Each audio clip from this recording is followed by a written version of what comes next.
También les dijo: el sábado fue hecho para el hombre, no el hombre para el sábado. Así, el Hijo del Hombre es también Señor del sábado. Marcos 2, 27, 28.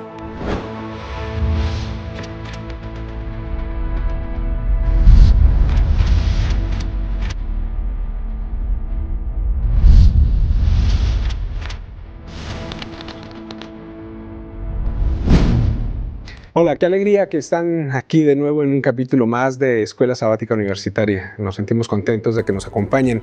Y hoy, pues, como todas las lecciones, no me encuentro solo, así que voy a pedirle a mis compañeros que se presenten, pero que al igual de esto, contesten la siguiente pregunta. Y es: ¿cómo crees que es la mejor forma de mostrar a otros nuestra fe? Hola, mi nombre es Ana María Tello y la forma de mostrar mi fe a otros es a través de mis acciones. El querer escucharlos, ayudarles en algún momento de sus vidas, yo creo que es por ahí. Hola, ¿qué tal? Soy Misael Castañeda, pastor de la Iglesia Universitaria.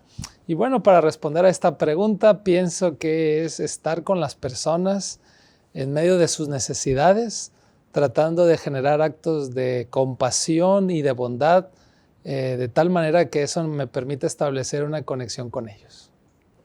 Hola, mi nombre es Brenda Cerón y para responder a la pregunta, creo que la fe se puede mostrar mediante actos de amor y bondad, estar atentos a las necesidades de los demás y en la medida de lo posible solventarlas, nos va a hacer ver algo casi que parece invisible, pero que no lo es, la fe.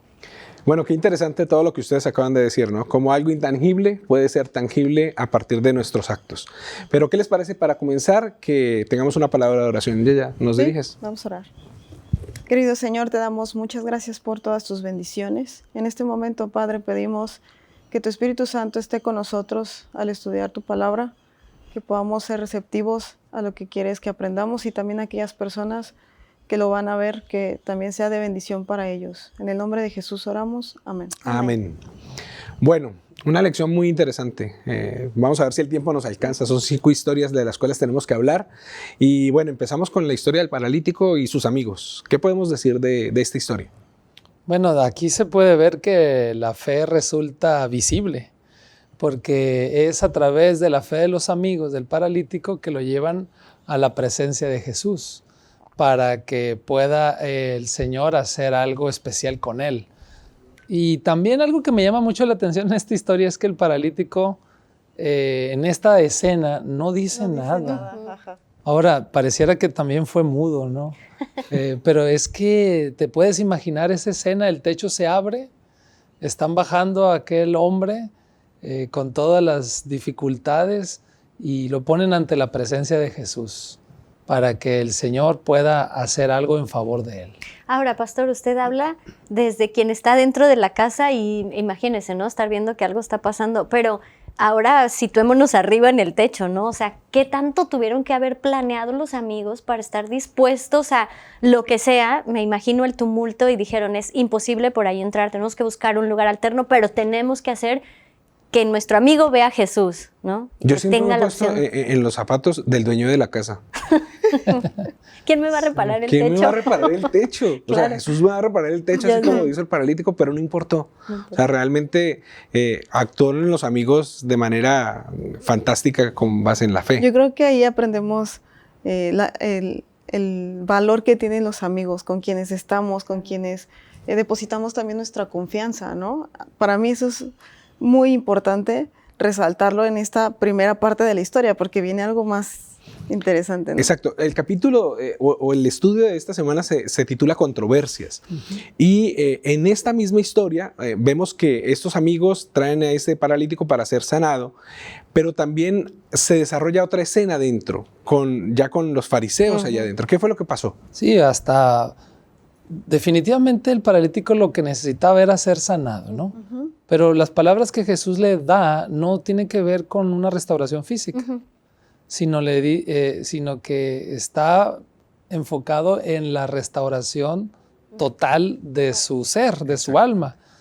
Y entonces los fariseos que están en esa escena, que están viendo, mentalmente empiezan a cuestionar la autoridad de Jesús. ¿Quién es este para que esté ¿Quién es este perdonando para que pecados? esté perdonando pecados?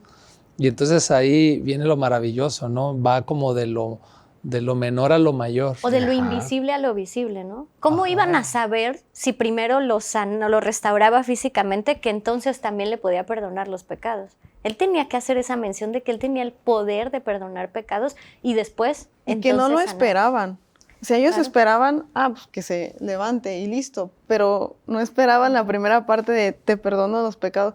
¿Qué? Ujú. A eso no vine. Sí. Lo interesante es que lo invisible se hace en que ellos lo piensan, Ajá. Claro. no Sí. lo manifiestan, pero Jesús les demuestra al decirles, oye, al preguntarles qué es más fácil, Claro. decirle a este que se levante o perdonarle los pecados. Cuando Él lo hace que ese pensamiento sea visible dentro del grupo y, y ellos puedan darse cuenta de que me está leyendo puede los leer la mente. pensamientos. Ajá. Pero por otro lado, ya lo que también me sorprende en esta historia es que hay una confrontación con la realidad de la vida que viven estos líderes religiosos. Ujú. Es como ponerles un espejo y en lugar de que sientan alegría, que sientan gozo de ver que un hombre está siendo restaurado físicamente, espiritualmente, no sienten esa sensación de bienestar, de piedad, de gozo, sino todo lo contrario. Como que ellos ya habían perdido, ¿verdad?, en su corazón ese deseo de ver a sus semejantes que sean prosperados y que tuvieran esta bendición del cielo. Sí, lo triste de la historia es que si nos damos cuenta, a pesar de que Dios o que Jesús les está mostrando todo esto, nunca cambian de parecer, nunca cambian su forma de ver Ujú. las A pesar cosas, de ¿no? milagros increíbles, Tangibles. verdaderamente increíbles, no son capaces de reconocer el poder de Dios por medio de Jesús. Ok, ya nos queda poquito tiempo. Pasemos a las otras historias que nos cuenta la lección, que es donde viene el llamado de Leví.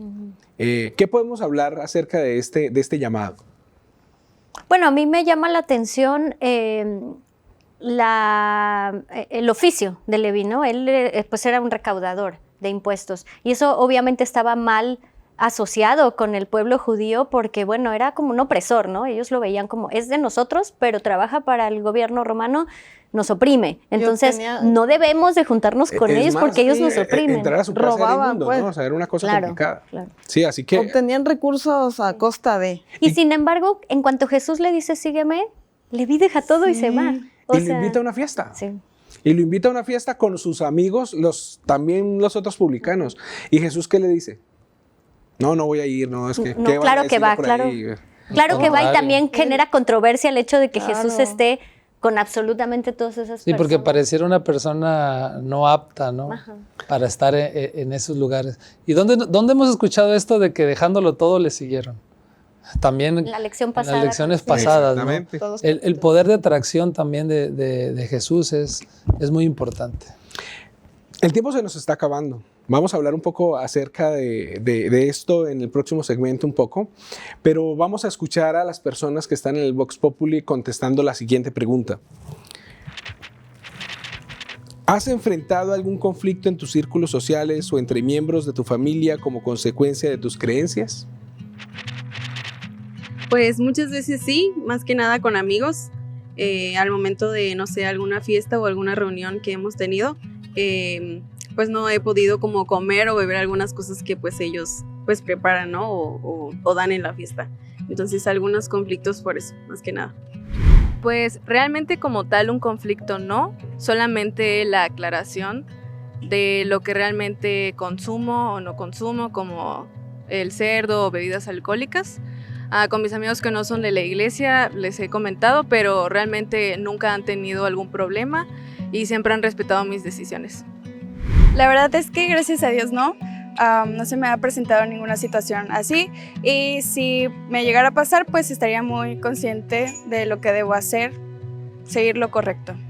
He tenido problemas con mis amigos ya que me invitan a fiestas en las cuales no tengo que ir y pues les digo de que no voy por lo mismo, por mis creencias. Entonces he estado perdiendo muchos amigos por lo mismo, pero siento que me acerco mucho más a Dios con esas respuestas.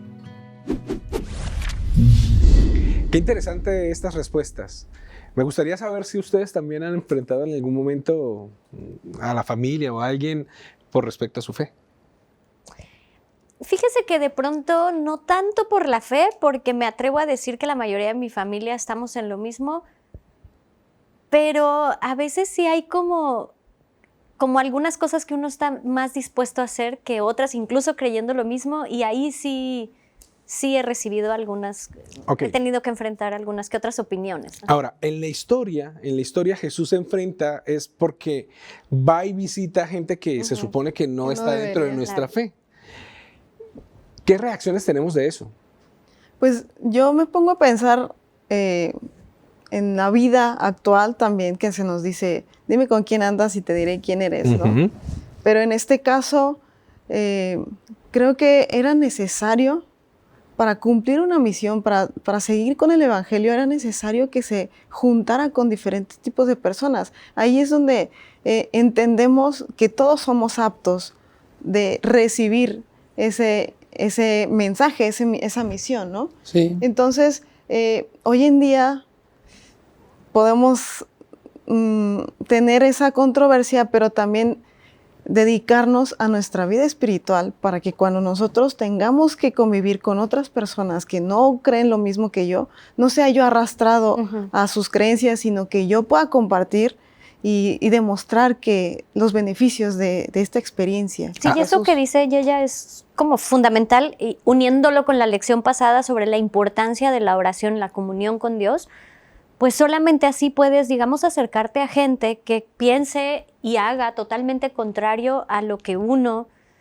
para poderles entregar el mensaje de Jesús, y no cómo. Eso me parece interesante porque Jesús hace una justificación frente a eso. O sea, él no evade esa responsabilidad de decirle a los fariseos por qué está yendo donde ellos. Y básicamente la justificación es, es que uno va a curar a los enfermos, no va a curar al que ya está sano. Y esa es como la justificación. Sí. Sí, a mí me gusta esa ilustración que da Jesús, porque dice que son los enfermos y no los sanos los que necesitan de un doctor.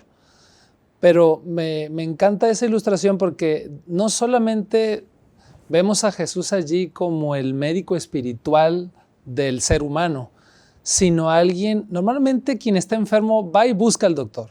Sí. Pero es aquí el doctor el que va y busca al enfermo. Exactamente. Sí. Y eso le da un sentido todavía más, más genuino del amor de Dios, de que aunque tú a veces no te consideras un enfermo, Él está allí para atender tus necesidades. Exacto. Y no rechaza a las personas. Y eso es un mensaje muy importante para todos los que en esta ocasión nos escuchan, para que sepan que tienen un gran valor ante los ojos de Él. Claro. Hay algo que también sucede en ese momento, y es que los fariseos critican a los discípulos de Jesús porque no ayunan. ¿Qué pasa con esto? ¿Cómo ven esto dentro de estas acciones que están pasando? Bueno, yo creo que obviamente los seguidores de Juan y los fariseos eran los que estaban ahí, eran los que estaban ayunando. ¿Por qué ustedes no? Y me gusta mucho la respuesta de Jesús, porque él igual dice, pues están conmigo todo el tiempo, ¿no? Espérate a que yo me vaya y entonces ellos sientan necesidad de tener que ayunar, ¿no? Pero si se dan cuenta, para mí esa es una explicación que ellos no logran entender en ese momento. Ellos no lo reconocían como Mesías, entonces no podían entender por qué no ayunaban. O sea, que su tiempo iba a ser corto. Era Entonces, temporal, digamos. Sí, es extraño, ¿no? O sea, como que uno intenta muchas veces en la iglesia, no sé si a ustedes les ha pasado, pero a veces uno ve como que unos son más santos que otros, que porque hacen más o porque hacen menos, y uno se siente como más, o se siente menos por eso, en muchas ocasiones. A veces eso también puede pasar, ¿no? Sí, y es que esta era una práctica religiosa, que lo podemos poner casi al nivel también de la oración. Porque puede ser que nos enfoquemos como si fuera un deber, como si fuera un hábito. Y Jesús les dice, bueno, es que yo estoy con ellos, con ustedes, estoy sustituyendo, soy la parte central, ¿verdad? Ya cuando no esté, entonces sí, vendrán todas estas acciones, necesidades, pero están absorbiendo todo el conocimiento y no solo eso, el amor, y los estoy capacitando y preparando para grandes cosas. Ahora, esto nos ayuda a entrar en el siguiente tema, digámoslo así, que es acerca del sábado, porque pues vemos que son prácticas religiosas de alguna u otra forma, y nos cuenta la lección que Jesús está en algún momento en el sábado con una persona y lo cura o le sana. Pero los fariseos inmediatamente comienzan a juzgarle, comienzan a pensar... está haciendo trabajo. Está trabajando el sábado, ¿no? Está infringiendo la ley, que está usando poderes extraños, ¿no? Para empezar, ¿de dónde vienen esos poderes? Exacto. Y además, ¿por qué los utiliza en sábado? El sábado. O sea, Sí. ¿qué podemos decir de esto? A ellos se les hacía muy raro porque nunca habían presenciado milagros. Ellos tampoco lo hacían. Ahora mi pregunta es, ¿por qué si oraban todo el tiempo y ayunaban todo el tiempo, no estaban ubicados en el plano de Jesús? ¿Por qué? Qué difícil pregunta.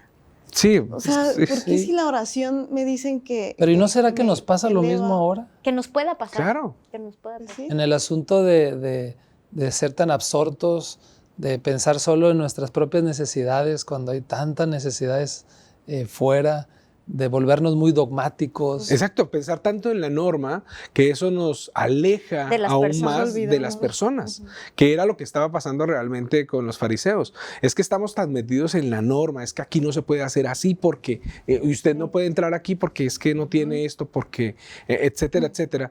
Puede llegar a alejarnos de la Y es que qué insensibilidad tienes que tener para que pienses que un día, santo sí, está por encima de alguien en suma necesidad de probablemente vida o muerte, ¿no? O de dolencia y que siga la dolencia porque el sábado es más importante a que yo con el toque sanador, o sea, que Jesús con el toque sanador restaure a una persona. Hace días estuve mirando el Instagram de UMTV y ahí aparecía una persona hablando acerca del sábado.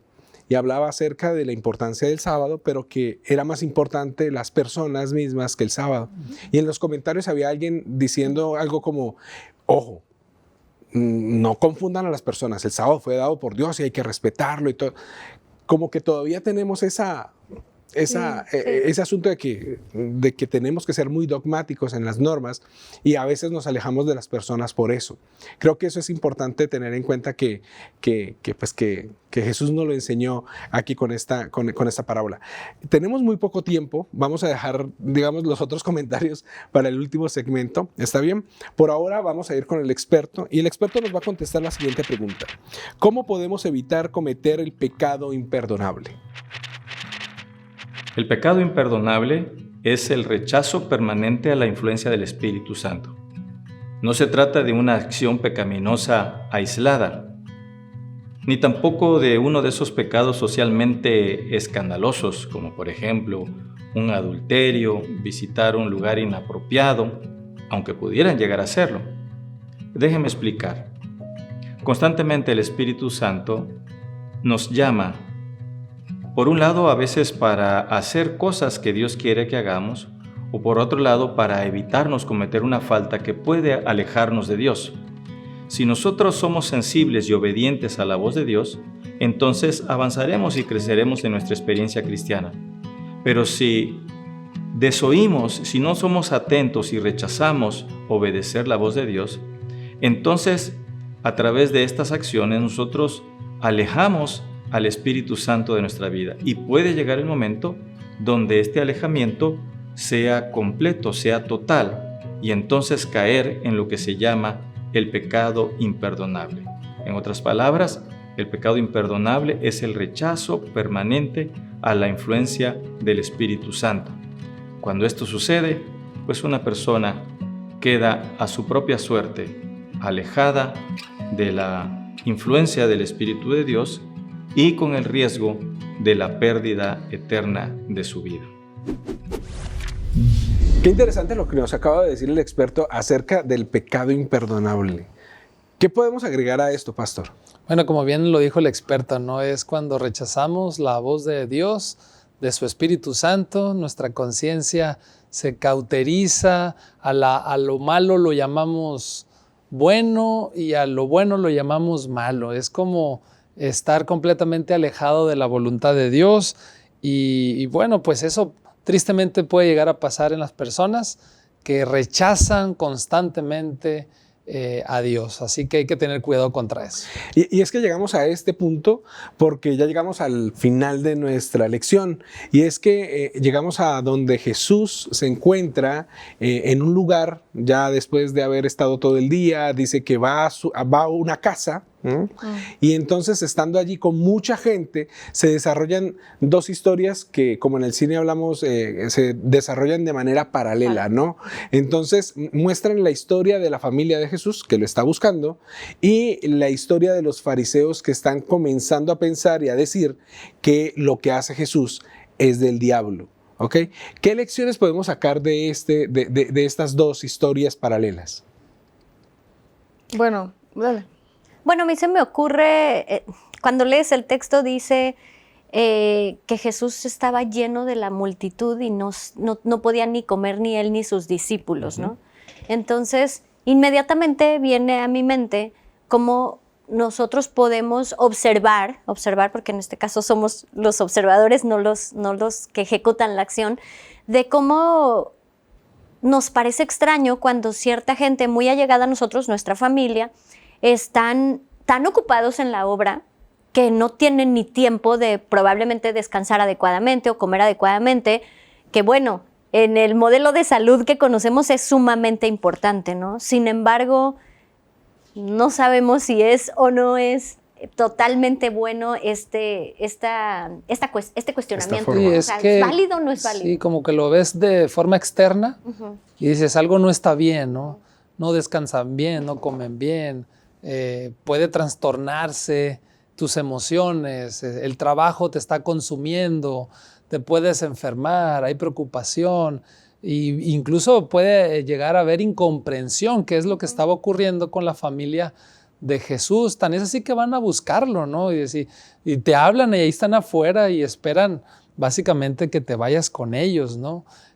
Pero Jesús deja muy claro, ¿no? Que hace una redefinición de la familia y dice que la familia es todo aquel que hace la voluntad del Padre. Extiende esa gracia a otras personas, donde tú y yo y todos estamos conectados por el Señor, por Dios, y si estás en el cumplimiento de la misión, pues entonces le da un valor agregado. Decíamos aquí atrás de cámaras que probablemente por esto es que nos definimos en la iglesia como hermanos, sabiendo que, pues, que todos somos una familia, ¿no? Al hacer la voluntad de Dios. Ahora, pero Jesús también se enfrenta ahí en la historia a unos fariseos, que comienzan a pensar y a decir que lo que él hace es obra del diablo, y se define eso como, o Jesús la define como un pecado imperdonable, ¿no? Que es como un pecado contra el Espíritu Santo. Y lo interesante es que allí es cuando comienzan a intentar pensar matarle, ¿no? A conspirar para matarlo. Eso a mí me parece que lo vuelve algo muy interesante, porque son los mismos religiosos los que llegan a ese punto, ¿no?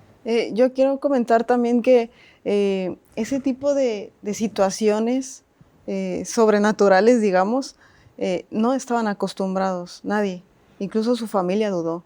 Y era muy normal, ¿no? O sea, en ese tiempo que nunca lo habías presenciado y ver que él se estaba metiendo también en líos y que su mamá estaba preocupada porque de verdad todo el gobierno estaba en contra de él, algo peor venía, pues yo creo que ese tratar de protegerlo, de decir ya, no más, no te metas más yo creo que era normal pensar de una madre, ¿no? Y de su familia también. Un sentir genuino, ¿no? El decir, si los líderes religiosos no están contigo y yo te estoy viendo cómo te malpasas y todo esto, algo debe estar mal, ¿no? La cuestión es que nos hace reflexionar también a veces o en ciertas circunstancias que a pesar de nuestras buenas intenciones y buenas voluntades probablemente no estamos en lo correcto. Sí. Que eso es lo que le muestra Jesús a su familia, claro, ¿no? Porque realmente ni siquiera sale. Sí. Sí. La Biblia no dice que fue y se encontró con ellos. No sale. Dice, los que están alrededor mío, que hacen la voluntad del Padre, son mi familia. Probablemente eso nos enseña que a veces estamos llenos de buenas intenciones, pero tenemos que saber o entender si estamos alineados con la voluntad. Sí, también como el sentido de urgencia por el cumplimiento también de la misión, estar a tono con los designios del cielo.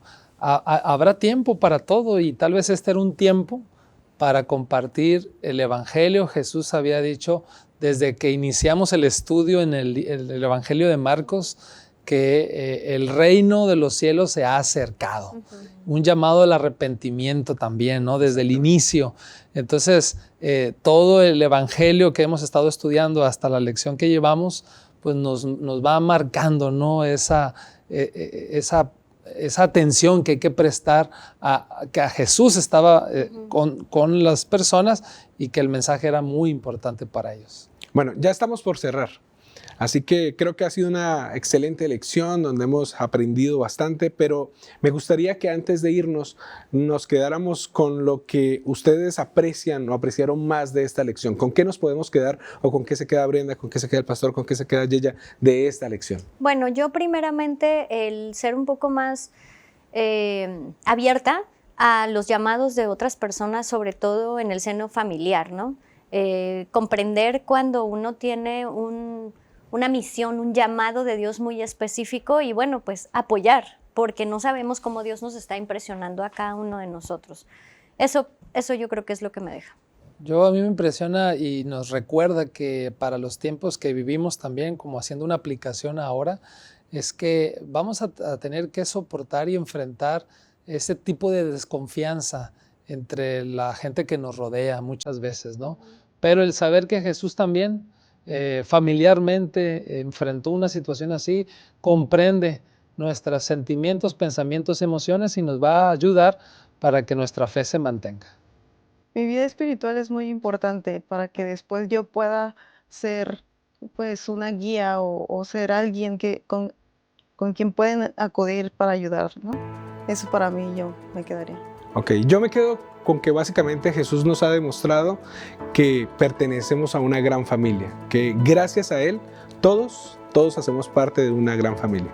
Bueno, muchas gracias y muchas gracias a ustedes que han estado con nosotros durante este estudio. Esperamos que en las próximas lecciones también podamos aprender mucho más de este gran libro que es el libro de Marcos.